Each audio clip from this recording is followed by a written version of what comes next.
আসসালামু আলাইকুম ওয়া রাহমাতুল্লাহি ওয়া বারাকাতুহু। আলহামদুলিল্লাহ ওয়াসসালাতু ওয়াসসালামু আলা রাসূলিল্লাহ। পিস টিভি বাংলার কাছের ও দূরের সুপ্রিয় দর্শক শ্রোতা, আপনাদেরকে আমন্ত্রণ জানাচ্ছি আল্লাহকে স্মরণ করা বা ইসলামী পদ্ধতিতে জিকির করা শীর্ষক অনুষ্ঠান দেখার জন্য। ইসলামী ইবাদতে জিকিরের গুরুত্ব অত্যধিক। জিকিরের মাধ্যমে মানুষের মন যেমন প্রশান্তি লাভ করে, তেমনিভাবে মন ও দেহের ভিতরে এর প্রভাব অনেক সুদূর প্রসারী। আজকের এই বিষয়ে আলোচনা রাখার জন্য আমাদের স্টুডিওতে উপস্থিত হয়েছেন বিশিষ্ট ইসলামী চিন্তাবিদগণ। আমরা প্রথমে তাদের সাথে পরিচিত হব। আমার ডানে উপস্থিত আছেন বিশিষ্ট ইসলামী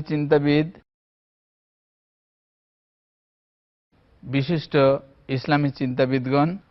আমরা প্রথমে তাদের সাথে পরিচিত হব।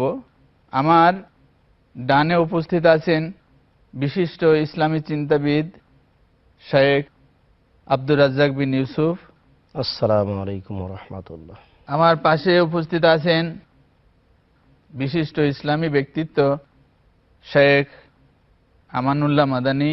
আসসালামু আলাইকুম ওয়া রাহমাতুল্লাহি ওয়া বারাকাতুহু।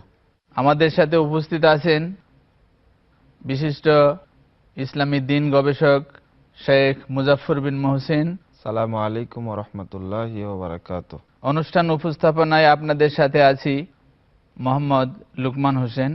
সুপ্রিয় দর্শক শ্রোতা, আমরা আজকের এই অনুষ্ঠান ধারাবাহিকভাবে যে বিষয়বস্তু বলেছি সেগুলো পর্যায়ক্রমিক আপনাদের সামনে আলোচনার মাধ্যমে উপস্থাপন করব। আমরা প্রথমেই এই বিষয়ে এই জিকিরের অর্থটা কি, জিকির বলতে আমরা কি বুঝি এবং ইসলামী শরীয়তে এই জিকিরের গুরুত্বটা কিরূপ, এ ব্যাপারে কিছু আলোকপাত করার জন্য সর্বপ্রথম আমরা শেখ আব্দুর রাজ্জাক বিন ইউসুফের কাছে যাব। তাকে অনুরোধ করব এ বিষয়ে আমাদের জন্য কিছু বলার জন্য। ইসলামে জিকির একটি গুরুত্বপূর্ণ বিষয়। জিকির এমন একটি কাজ যার মাধ্যমে আল্লাহ তাআলাকে সন্তুষ্ট করা যায়, যার বিনিময়ে জান্নাত লাভ করা যায়। জিকির এমন একটি কাজ যাতে আল্লাহ তাআলার শান্তি অবতীর্ণ হয়। জিকির শব্দের অর্থ হচ্ছে স্মরণ করা। শরীয়তের পরিভাষায় কিছু কিছু জিকির নির্ধারিত সময়ে রয়েছে, আর এমনিতেই সর্বদা আল্লাহ তাআলাকে স্মরণ করাকেই মূলত জিকির বলা হয়। শব্দটি এক বচন, বহু বচনে আযকার। সাওবান রাদিয়াল্লাহু তাআলা আনহু বলছেন যে আমরা যদি জানতাম কোনটি সম্পদ, সঞ্চিত সম্পদ যার যাকাত লাগে না, তাহলে আমরা সেটি সঞ্চয় করে রাখতাম। সম্পদ হিসেবে সবচেয়ে উত্তম সম্পদের বিষয়টি আমরা জানতে পারলে আমরা সেটা সংগ্রহ করতাম। তো রাসূল সাল্লাল্লাহু আলাইহি ওয়াসাল্লাম বললেন যে আফজালহু, সবচেয়ে উত্তম সম্পদ যা মানুষ সংগ্রহ করতে চায় সেটা হচ্ছে লিসানুন যাকির, ওই জিহ্বা যে জিহ্বা আল্লাহকে স্মরণ করে। যে জিহ্বা আল্লাহকে স্মরণ করে সেই জিহ্বাই হচ্ছে সবচেয়ে উত্তম সম্পদ। অবশ্য তারপরে তিনি আরো দুটি কথা বলেছেন। তার দ্বিতীয় কথাটি হচ্ছে কালবুন শাকির, ওটাই সবচেয়ে উত্তম সম্পদ যে অন্তর অল্পতেই তুষ্ট হয়। তারপরে তিনি বলেছেন ওয়াল মারআতুস সালিহা আল্লাতী তুঈনু যাওজাহা, ওই নারীও উত্তম সম্পদ যে তার স্বামীকে দিনের উপরে সহযোগিতা করতে পারে। আমরা অত্র হাদিসে বুঝতে পারছিলাম যে যে জিহ্বা আল্লাহকে ডাকতে পারে, সুবহানাল্লাহ, আলহামদুলিল্লাহ, আল্লাহু আকবার বলতে পারে, সেই জিহ্বাই হচ্ছে মানুষের জন্য সবচেয়ে উত্তম সম্পদ। শেখ, আমরা এই বিষয়ে আবার আপনার কাছে ফিরে আসব। শেখ মুজাফফরের দৃষ্টি আকর্ষণ করব যে এই জিকির এই মানব জীবনে এর গুরুত্বটা কতটুকু, কত গুরুত্ব দিয়ে আমরা এই বিষয়টাকে দেখব। আল্লাহ রাব্বুল আলামিন বলেন উযকুরুল্লাহ যিকরান কাসীরা, তোমরা আল্লাহকে স্মরণ করো বেশি বেশি। আর মুসলিম জীবনটা যেহেতু পুরোটাই ইবাদতের সাথে সংশ্লিষ্ট, সেই জন্য দেখা যায় যে আমরা যাই করি সেখানেই জিকির রয়েছে। আমরা বেশি বেশি জিকির করতে হবে, অর্থাৎ আল্লাহ রব্বুল আলমিনকে বেশি বেশি স্মরণ করা। করতে হবে। যেমন আমরা শ্রেষ্ঠ ইবাদত বলি সালাত, সালাতে কিন্তু একটা জিকির।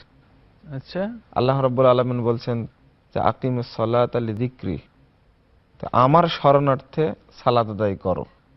তাহলে সালাত আদায় করলে ওইটা ওটা একটা জিকির জিকির। হয়ে যাবে। আবার বলছেন যে ফাইদা কাযাইতুমুস সালাহ ফাযকুরুল্লাহা কিয়ামান ওয়া কুউদান ওয়া আলা জুনুবিকুম, তোমরা যখন সালাত শেষ করবে তখন জিকির করো, সেটা হলো দাঁড়িয়ে করো বা বসে করো বা শুয়ে করো।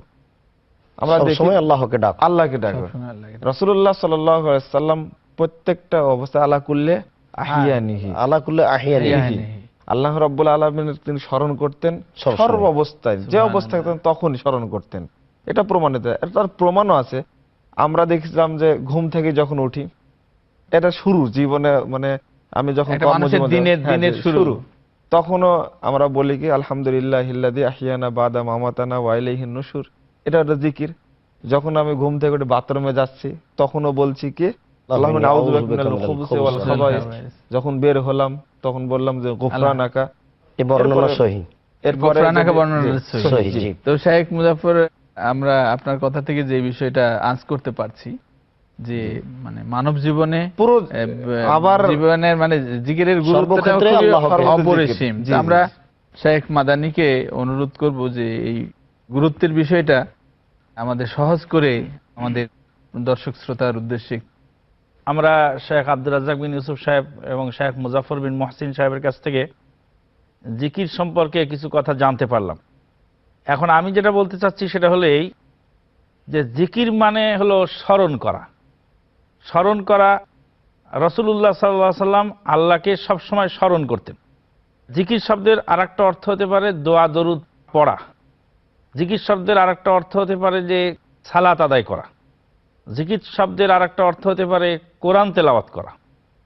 আফজালু যিকরি লা ইলাহা ইল্লাল্লাহ, উত্তম জিকির হলো লা ইলাহা ইল্লাল্লাহ। আল্লাহ পাক বলছেন ইদা নুদিয়া লিস-সালাতি মিন ইয়াউমিল জুমআতি ফাসআউ ইলা যিকরিল্লাহ ওয়া যারুল বাই'। যখন জুমার দিনে আজান দেওয়া হয় তখন আল্লাহর জিকিরে চলে আস, আল্লাহর জিকিরের দিকে দ্রুত আল্লাহকে স্মরণ করার জন্য চলে আস। আল্লাহকে ওখানে স্মরণ করার জন্য সালাতকে চলে আসে। জিকির বলা হয়।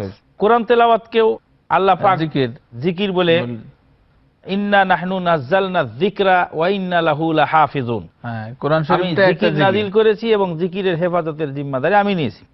এখন তাহলে জিকির মানে আমরা বুঝলাম যে আল্লাহকে স্মরণ করা এবং আল্লাহ রাব্বুল আলামিনের এবং তার রাসূলের দেওয়া পদ্ধতি অনুযায়ী সকাল সন্ধ্যায় উঠতে বসতে যে সমস্ত জায়গায় নির্ধারিত যে দোয়া দরুদগুলি আছে সেগুলি পড়া, আল্লাহ এবং তার রাসূল কর্তৃক নির্ধারিত দোয়া দরুদ পড়া এবং আল্লাহকে অধিক পরিমাণ স্মরণ করা, এটা হলো জিকির। জিকিরের গুরুত্বকে আমরা এভাবে বলতে পারি যে আবু হুরায়রা রাদিয়াল্লাহু তাআলা আনহু বলছেন যে রাসূল সাল্লাল্লাহু আলাইহি ওয়াসাল্লাম বলেছেন লা ইয়াকউদু কওমুন ইয়াযকুরুনাল্লাহ ইল্লা নাযালাত আলাইহিমুস সাকিনা ওয়া গাশিয়াতহুমুর রাহমা সুবহানাল্লাহ। ওয়া হাফফাতহুমুল মালায়েকা।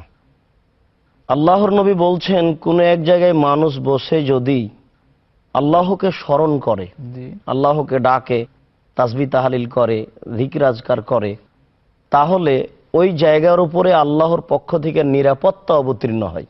সুবহানাল্লাহ। ওই জায়গাটাকে ফেরেশতা ঘেরে নেয়, ওই জায়গাটাকে আল্লাহর দয়া দিয়ে রহমত দিয়ে ঘেরে দেওয়া হয়। আল্লাহ জিকিরের এরূপ গুরুত্ব, সে তো একটা বড় ফল পাবেই।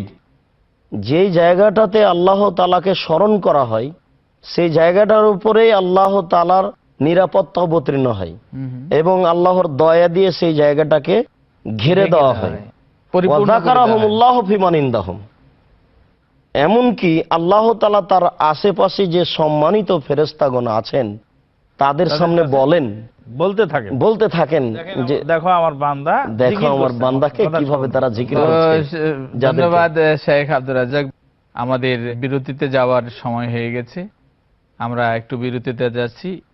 ইনশাআল্লাহ আশা করব আপনারা ততক্ষণ আমাদের সাথেই থাকবেন।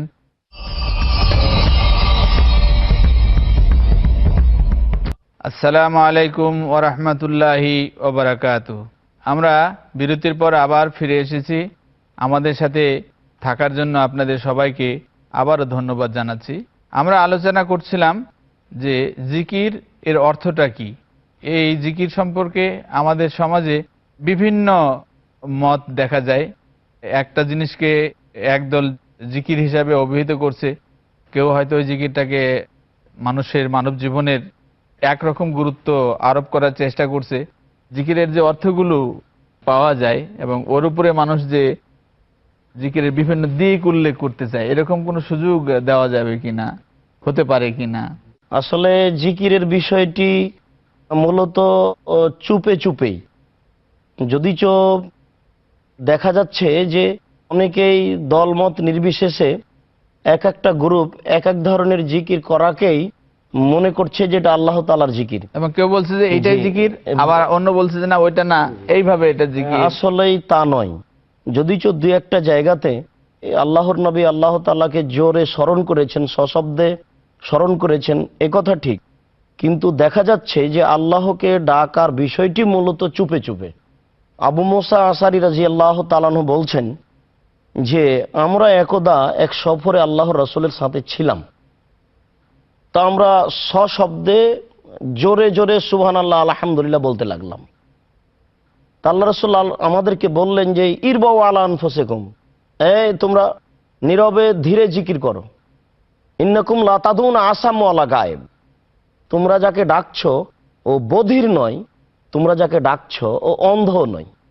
ইন্নাকুম তাদউনা সামিয়াম বাসীরা, তোমরা যাকে ডাকছো সর্বশ্রোতা, তোমরা যাকে ডাকছো সর্বদ্রষ্টা। এখানে আল্লাহর নবী আমাদেরকে জোর করেই বললেন যে তোমরা সাল্লাল্লাহু আলাইহি সাল্লাম যে চুপে চুপে জিকির করো। অপরদিকে আল্লাহ তাআলা বলেছেন যে তোমরা আল্লাহকে ডাকো অতীব সংগোপনে। আল্লাহ তাআলা আদেশ করছেন যে নীরবে সংগোপনে, তাযাররুআ খুফিয়া, যে নীরবে ডাকো। তো আমরা অবশ্য দুই একটা জায়গা বলতে পারি, যেমন আল্লাহ রাসূল, সেটা ওইভাবে নির্দেশ হয়তো আসবে, ওই বিষয়টা নিয়ে আমি আপনার কাছে আবার আসবো। জি জি। তো শেখ মুজাফফর বিন মুহসিন, যে ওই এর গুরুত্বটা সম্পর্কে আপনি বলতেছিলেন যে জিকিরের যে গুরুত্ব মানব জীবনে। জি জি, এখানে একটা বিষয় শেখ আমানুল্লাহ বলছিলেন যে জিকিরটা বিভিন্ন সময় বিভিন্ন জায়গায় আমরা দেখছি। সালাত একটা জিকির, তারপরে পবিত্র কোরআন একটা জিকির। জি জি জি জি, এটা এমনি আল্লাহকে সময়ে ডাকা, তাসবিহ তাহলিল, সেটা একটা জিকির। এমনকি ওই ইন্না নাহনু নাযালনা যিকরা ওয়া ইন্না লাহু লাহাফিজুন, এই জিকির বলতে এটা হাদিসও বলা যায়, আবার পবিত্র কোরআনও, হাদিস দুইটাই, কোরআন এবং হাদিসও এর মধ্যে অর্থ। আর এক জায়গাতে হাদিসকেও বলা আছে স্পষ্ট, ওয়ানজালনা ইলাইকা যিকরা লিতুবাইয়িনা লিন-নাস মা নুযজিলা ইলাইহিম। প্রথম জিকির অর্থ আপনার প্রতি আমি জিকির নাজিল করেছি, এই উদ্দেশ্যে যে তাদের প্রতি যে জিকির নাজিল হয়েছে তা ব্যাখ্যা করে দিবেন। জিকির ভেদে বিভিন্ন জায়গায় কিন্তু আর গুরুত্ব আছে, মানে হাদিস এবং কোরআন দুইটাই যেহেতু ওহী, সেই অর্থে এজন্য জিকির বলতে দুইটাই ওহী আমরা মুরাদ নিতে পারি। এখানে একটা বিষয় যে এক এক জায়গায় জিকির করলে এক এক রকমের অবস্থা, ফজিলত এক এক রকমের।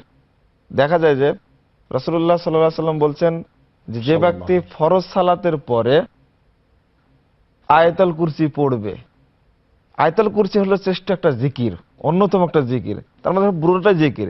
রাসূলুল্লাহ সাল্লাল্লাহু আলাইহি ওয়াসাল্লাম বলেছেন যে লাম ইয়ামনাহু মিন দুখুলিল জান্নাহ ইল্লাল মাউত, তাকে জান্নাতে প্রবেশ করাতে কিছুতেই বাধা দিতে পারে না মৃত্যু ব্যতীত, মানে মরলেই জান্নাতে যাবে।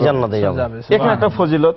আবার বোঝানো হচ্ছে যে ব্যক্তি বাজারে ঢুকবে, এই জায়গায় একটা জিকির রয়েছে, তিরমিজিতে হাদিস রয়েছে, রাসূলুল্লাহ সাল্লাল্লাহু আলাইহি ওয়াসাল্লাম বলেছেন যে ব্যক্তি বাজারে ঢোকার মুহূর্তে এই দোয়াটি পড়বে তার 10 লক্ষ পাপ ক্ষমা হয়ে যাবে, 10 লক্ষ তার নেকি হবে, 10 লক্ষ তার মর্যাদা বৃদ্ধি পাবে এবং তার জন্য জান্নাতে একটি ঘর তৈরি করা হবে। সুবহানাল্লাহ, এটা একবার নতুন আমাদের কাছে হাদিসটা হাসান পর্যায়ের অবশ্য বলা যাবে।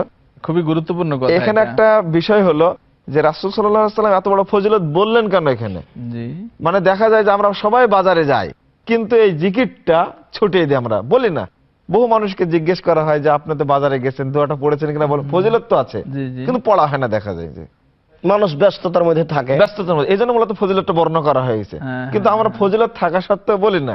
আপনার কাছে আবার আমরা আসছি। তা আমরা শেখ মাদানির দৃষ্টি আকর্ষণ করছি যে আপনি যে কথাটা বলতে চাইছিলেন তার সাথে মুজাফফর সাহেবের এই যে সকালে অবস্থান আর কি। অবস্থা ভেদেও যে একই বিভিন্ন জিনিসকে জিকির বলা হচ্ছে, আপনি ওই বিষয়টা যেভাবে শুরু করছিলেন জি, তারই ধন্যবাদ আপনাকে। যেটা বলতে চাচ্ছিলাম আমরা, যে জিকির বিভিন্ন অর্থে কোরআন ও হাদিসে এসেছে এবং কোথায় কোন অবস্থায় কিভাবে এসেছে তার পদ্ধতি এবং নিয়ম নীতি আল্লাহ এবং তার রাসূল সাল্লাল্লাহু আলাইহি সাল্লাম আমাদেরকে জানিয়ে দিয়েছে। জি জিকিরের গুরুত্ব সম্পর্কে আমাদের আরেকটু জিনিস জানা দরকার, সেটা হলো এই, আলা বিযিকরিল্লাহি তাতমাইন্নুল কুলুব। জি আল্লাহ পাক বলেন যে আল্লাহর জিকিরের মাধ্যমেই মানুষের দিল শান্ত হয়, প্রশান্তি লাভ করে।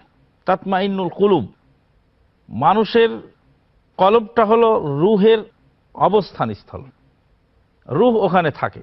আর রুহটা হলো কুলির রুহু মিন আমরি রব্বি, রুহটা হলো আমার রবের নির্দেশ। তো রুহুটা হলো আল্লাহর নির্দেশ। আর এই মানুষের শরীরটা হলো মাটিতে গড়া। জি তো এই শরীর বাঁচায় রাখার জন্য মাটির খাদ্য দরকার, হুম আর রুহুটাকে বাঁচিয়ে রাখার জন্য, তাজা রাখার জন্য জি। আল্লাহর হুকুম পালন করা দরকার। সুবহানাল্লাহ। কারণ কুল্লু শাইইন ইয়ারজু ইলা আসলিহি, হুম মাটির দেহকে বাঁচিয়ে রাখার জন্য মাটির থেকে উৎপাদিত খাদ্য দরকার। এটার খোরাক। আর রুহুটা যেহেতু আল্লাহর আদেশ, কুলির রূহু মিন আমরি রাব্বি, তাহলে এই রুহুটাকে তাজা রাখার জন্য আল্লাহর আদেশ পালন করা জরুরি। আর আল্লাহর আদেশের ভিতরেই হলো উত্তম হলো জিকির। যে জিকিরের মাধ্যমে, আল্লাহর স্মরণের মাধ্যমে এই রুহুটাকে তাজা রাখা সম্ভব হয় এবং দেলটা শান্ত হয়। যখন রুহুটা তাজা হয় তখন রুহু শান্ত হয়, দেলটা প্রশান্তি লাভ শান্ত করে। হয়ে যায়। আব্দুর রাজ্জাক বিন ইউসুফ যে এই কথাটা বলছেন হাদিস দিয়ে, যে সেখানে প্রশান্তি নাজিল করা হয়, আলা নাযালাত আলাইহিম সাকিনা, জি, ওনাই যে কথাটা বলছেন আপনার ওই হাদিসের সাথে আপনি একটু মিলাই বলেন দেখি কথাটা, যে প্রশান্তি লাভ করে, এবং আপনার ওই হাদিসটা। জিকিররা আসলেই একটা, যেমন ভাবে আল্লাহকে সন্তুষ্ট করা যায়, তেমন ভাবে মানুষ নিজেও তাসবিহ তাহলিল জিকির আজকার করে শান্তি পায়। জি যে এই জন্য শান্তি পায় যে সে নিজে মনে করে যে আমি এই সময় আল্লাহ তাআলাকে ডাকলাম, আমি আল্লাহ তাআলাকে সন্তুষ্ট করলাম, আল্লাহ আমার প্রতি সন্তুষ্ট হয়েছেন, এটা সে আঁচ করতে পারে, অনুভব করে এবং এই অনুভবটাই হচ্ছে তাকে মন্দ কর্ম থেকে ঠেকে রাখে। আচ্ছা, সে ভাবে যে আমি এইভাবে একাই আল্লাহকে ডাকলাম, স্মরণ করলাম, আর এখন আমি এই মন্দ অপছন্দ কাজটা করব, এটা তার অন্তরে একটা বাধা দেয়। এটাই হচ্ছে তার শান্তি, প্রশান্তি লাভ করা, প্রশান্তি লাভ করার মাধ্যম। তো শেখ মাদানি আপনি যেটা বলছিলেন যে দেহ আছে তার একটা খোরাক দিয়েছি, রূহ আছে ওরা একটা খোরাকের দরকার, সেই ভাবে এর গুরুত্বটা কিভাবে কেমন আল্লাহ পাক বলছেন, ইন্নামাল মুমিনুনা আল্লাযীনা ইযা যুকিরাল্লাহু ওয়াজিলাত কুলুবুহুম ওয়া ইযা তুলিয়াত আলাইহিম আয়াতুহু যাদাতহুম ঈমানান ওয়া আলা রাব্বিহিম ইয়াতাওয়াক্কালুন। মুমিন তো তারাই যারা ইযা যুকিরাল্লাহু ওয়াজিলাত কুলুবুহুম, যখন আল্লাহর জিকির করা হয় তখন তাদের দিল প্রশান্তি লাভ করে। ওয়া ইযা তুলিয়াত আলাইহিম আয়াতুহু যাদাতহুম ঈমানান ওয়া আলা রাব্বিহিম ইয়াতাওয়াক্কালুন, যখন তাদের সামনে আয়াত পড়া হয় তখন তাদের ঈমান বৃদ্ধি হয় এবং তারা আল্লাহর উপরে অটল ভরসা রাখে। আল্লাহ রাব্বুল আলামিন অন্য আয়াতে বলছেন, ফাযকুরুনি আযকুরুকুম ওয়াশকুরু লি ওয়ালা তাকফুরুন, তোমরা আমাকে স্মরণ করো আমিও স্মরণ করব। মানে আল্লাহ তাআলা শান্তি অবতীর্ণ করবেন তার উপর, নিরাপত্তা দিবেন। আমাদের ব্যাখ্যায় ওনার হলো রহমত। জি, এই আয়াতের ব্যাখ্যায় মুফাসসিরিন কেরামগণ বলছেন, ফাযকুরুনি বিত্তাআতি আযকুরুকুম বিররাহমাতি ওয়াল মাগফিরাত, তোমরা আমাকে আমার আনুগত্য দিয়ে স্মরণ করো। স্মরণ করার অর্থই নয় আল্লাহ আল্লাহ আল্লাহ অথবা বললাম, তো এটা স্মরণ করো না। স্মরণ করা হলো যে আল্লাহর হুকুম পালন করলাম। ফাযকুরুনি বিত্তাআতি আযকুরুকুম বিল মাগফিরাতি ওয়ার রাহমা, আমি তোমাদেরকে স্মরণ করব রহমতের দ্বারা এবং মাগফিরাতের প্রতিদান দিয়ে প্রতিদান দিয়ে আল্লাহ পাক স্মরণ করবেন। তো এই জন্য জিকির যারা করে তাদের দিল সবসময় শান্ত হয়। রাসূলুল্লাহ সাল্লাল্লাহু আলাইহি ওয়াসাল্লাম আরেক হাদিসে বলেছেন যে মানুষ যখন বিপদে থাকবে, যখন বালা মুসিবত বা টেনশন তাকে ঘিরে ধরবে, তখন সে যদি এই দোয়া পড়ে, কোন দোয়া? আল্লাহুম্মা ইন্নী আবদুকা ওয়া ইবনু আবদিকা ওয়া ইবনু আমাতিকা নাসিয়াতি বিয়াদিকা মাদিন ফিয়া হুকমুকা আদলুন ফিয়া কাযাউকা আসআলুকা বিকুল্লি ইসমিন হুয়া লাকা সাম্মাইতা বিহি নাফসাক আও আনজালতাহু ফি কিতাবিক আও আল্লামতাহু আহাদাম মিন খালকিক আও ইস্তা'সারতাহু ফি ইলমিল গায়বি ইনদাক আন তাজআলাল কুরআনা রাবিআ কলবি ওয়া নূরা সাদরি ওয়া জালাআ হুজনি ওয়া যাহাবা হাম্মি ইল্লা আযহাবাল্লাহু হাম্মাহু।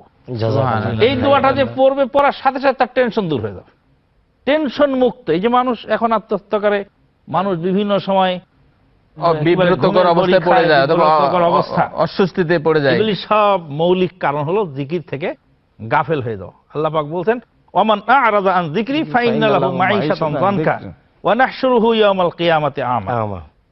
যে আমার জিকির থেকে মুখ ফিরাবে, আমি তার দুনিয়াবি জিন্দেগি সমস্যা সংকুল করে দেব। ফাইন্না লাহু মাঈশাতান যানকা, আনুগত্য, তার জিন্দেগিটা হবে কঠিন।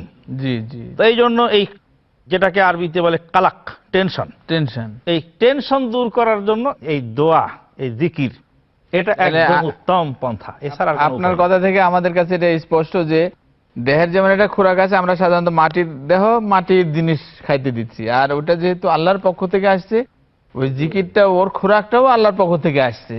আল্লাহর নবী সাল্লাল্লাহু আলাইহি ওয়াসাল্লাম আমাদেরকে এই বিষয়, তো এই বিষয়টা আপনার কাছে আমরা সংক্ষেপে যে খোরাকটা সম্পর্কে যেভাবে আমাদের মাদানী সাহেব বললেন যে রুহের একটা খোরাক আছে, এটা রুহের খোরাকটা যেভাবে আল্লাহ রাসূল সকাল সন্ধ্যা দুপুরে রাতে তাকে স্মরণ করার জন্য বলেছেন, মানুষ যদি সেভাবে আল্লাহ তাআলাকে স্মরণ করে তাহলে সেই শান্তি তৃপ্তি লাভ করবে। যেমন আবু হুরায়রা রাদিয়াল্লাহু তাআলা আনহু বলেন, রাসূল সাল্লাল্লাহু আলাইহি সাল্লাম বলেছেন, কালেমাতানে, দুইটি শব্দ রয়েছে, হাবিবাতানে ইলার রহমানে, যা আল্লাহর নিকটে, রহমানের নিকটে অতীব প্রিয়। খাফিফাতানে আলাল লিসানে, সংক্ষেপে যদি মুখে খুবই হালকা, আমাদের সবসময় একবারই ফাতিলাতানে ফিল মিজানে, সময় শেষ হবে, দাঁড়ি পাল্লায় খুব ভারী। কয়েকটা গুণ বর্ণনা করার পরে রাসূল সাল্লাল্লাহু আলাইহি সাল্লাম বললেন, সেটা হচ্ছে সুবহানাল্লাহি ওয়া বিহামদিহি সুবহানাল্লাহিল আযীম। মানুষ যদি সকাল সন্ধ্যায় যে কোনো সময়ে এই দুটো শব্দ আল্লাহকে ডাকে, তাহলে পরকালে সে পাল্লা ভারী হয়ে যাবে। ধন্যবাদ আপনাকে, অশেষ ধন্যবাদ।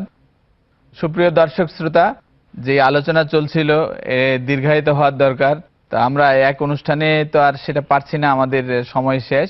আমরা আশা করব আপনারা এই ধারাবাহিক অনুষ্ঠানের পরবর্তী পর্বগুলোতে চোখ রাখবেন, এই আশা রেখে আমাদের স্টুডিওতে যেসব ইসলামী ব্যক্তিত্ব উপস্থিত আছেন তাদেরকে ধন্যবাদ জানিয়ে আজকের অনুষ্ঠান এখানেই শেষ করছি। আসসালামু আলাইকুম ওয়া রাহমাতুল্লাহি ওয়া বারাকাতুহু।